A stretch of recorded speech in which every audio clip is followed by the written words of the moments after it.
the number of dominance hierarchies that human beings could produce started to multiply, right? Because there's all sorts of ways that you can be successful. You think about how many ways you can be successful in a modern culture, and you can be successful in dimensions that aren't really even associated with each other.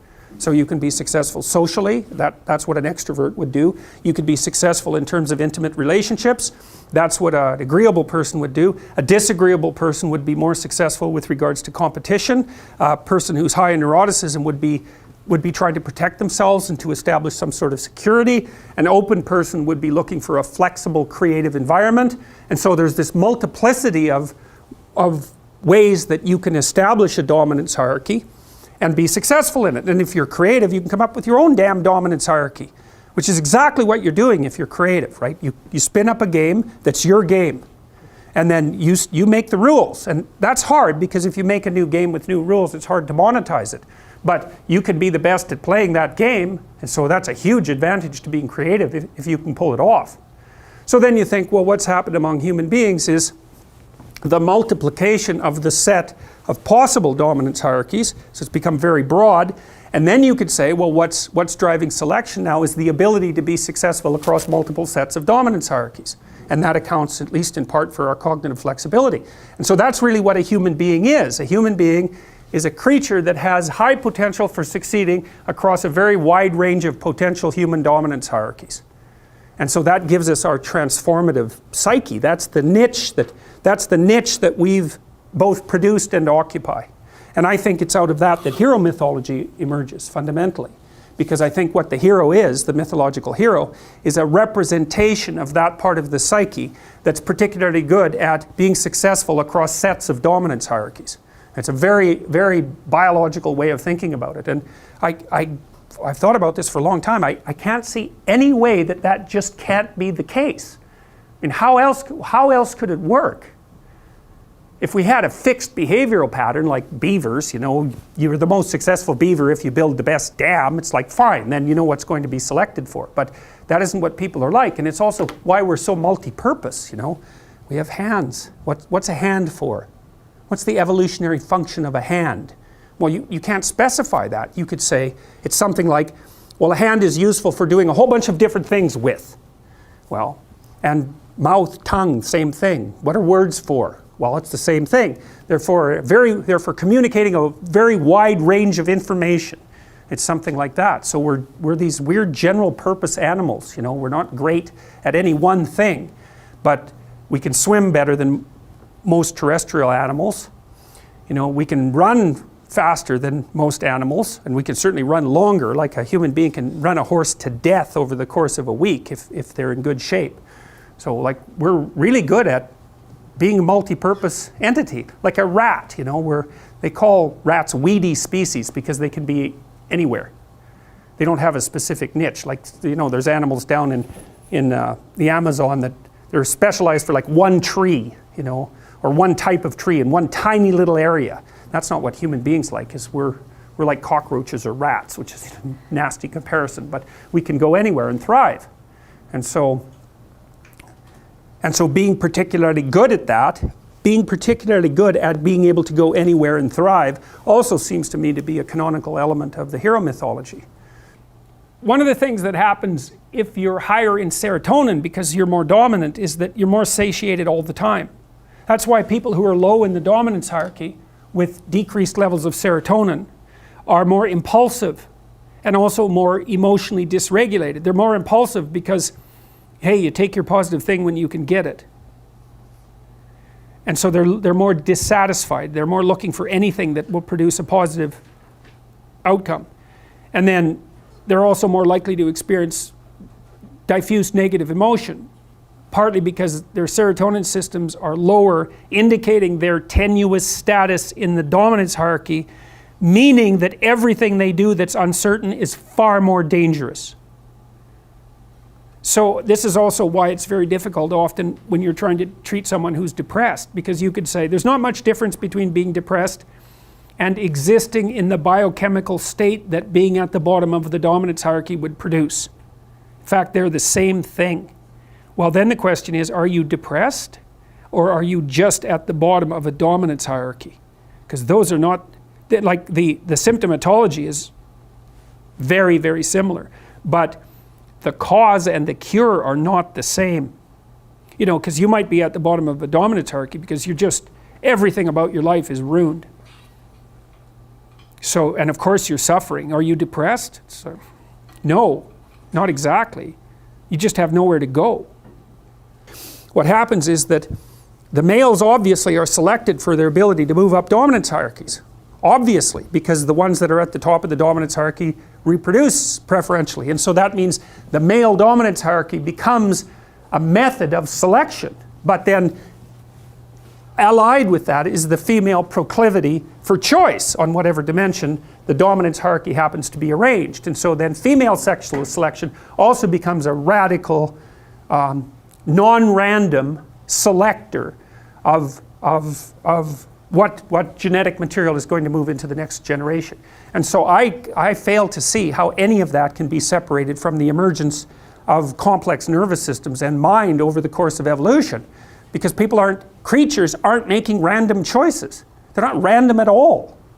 So we even know such things like, imagine a peacock's tail, you know. And it's covered with eyes, which is quite interesting because eyes, of course, attract attention. And lots of animals have evolved eye-like markings. Like moths, there's moths that when they unfold their wings, they have two big eyes on the back of them. And that's to keep birds from eating them, right? Because the birds don't like being stared at, so they stay away from the moths. But so a peacock's tail is nothing but eyes, and so it's very attractive, and it shimmers, and there's something about it that's beautiful, which is quite interesting too. The females have obviously been selecting the male peacocks for beauty. They have this insane tail.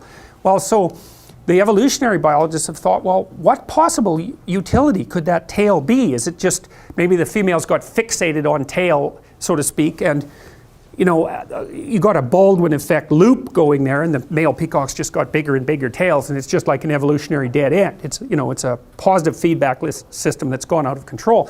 But they have done things that like look at the symmetry and breadth, say, or the symmetry and size and overall quality of the male peacock's tail as a marker for physical health. So reduced parasite load, for example. And it does turn out that the healthier male peacocks have better tail display. And so what the females seem to be doing is using some marker or some set of markers as a proxy indicator for health. And I think you could say reasonably that female human beings do the same thing to male human beings. And there's some of that vice versa too. Like we evaluate each other, for example, for symmetry, which is one of the elements of beauty, because healthier people tend to be more symmetrical. And lots of animals use symmetry. Butterflies, if butterflies won't mate with another butterfly, if it deviates from symmetry by the tiniest amounts you can imagine. So symmetry is a marker, and there's other markers like shoulder width to waist width is one, and waist width to hip width is another. That's usually what males use that to evaluate females in part. So there's lots of markers of health.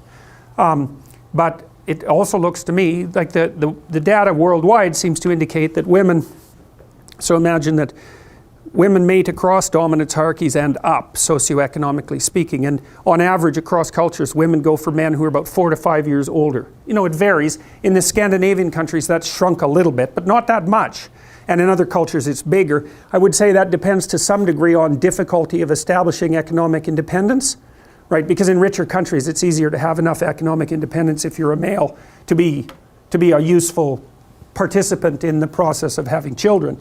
But it doesn't matter. Cross-culturally, it's still across and up, where men mate across and down. They don't care much about socioeconomic status. It doesn't seem to be part of their selection method, generally speaking. So I think that part of that is also the ability of women to select for male health. It's something like that, because it isn't only that, because if you're healthy and energetic, you're much more likely to be successful, because it's very hard to be successful if you're ill, obviously. I mean, so because the competition is just too high. And both genders, both sexes select each other for attractiveness, both select for intelligence, both select for personality, although there are differences there in terms of what's stressed.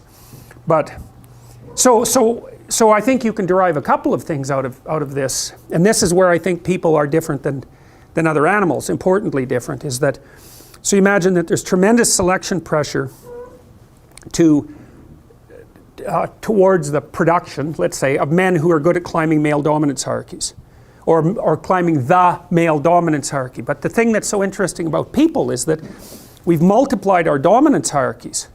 You know, if you take an animal that's got a rather static behavioral pattern, then there's a single hierarchy. Elephant seals are a good example of that. So elephant seals, the males are absolutely massive. They're way, way bigger than the females. And they basically have harems, roughly speaking.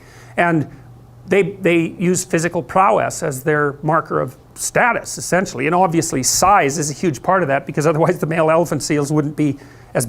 They're massive, these things. They're absolutely enormous. And so it's just power / health, you know, maybe aggression, something like that. It's whatever makes them more suitable for the kind of physical combat that elephant seals engage in. So, and the degree to which power is associated with dominance status in those sorts of situations seems to be associated with the size differential between males and females.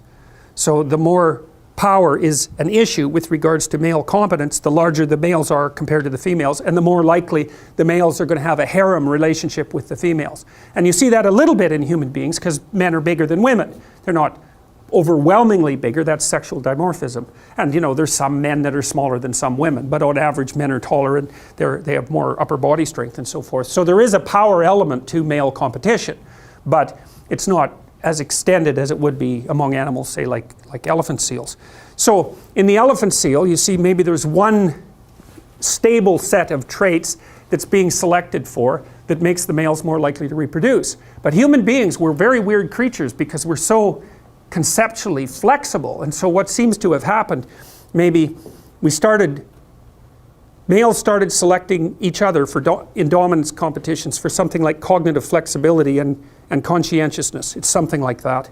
So that would be the ability to abstractly represent the world, and then the ability to operate effectively within it, to represent yourself socially in a way, and then to carry through with that, because that enables people to trust you. So it's something like that. And so that produced cortical expansion, and then women were selecting men who were good at that, and that produced cortical expansion. And then there's an arms race between women and men with regards to intelligence. So the women kept up, or they certainly kept up with intelligence as the evolutionary cycle continued. Sexual selection is no joke. It could be the primary thing, it's certainly one of the primary things that's driven human evolution.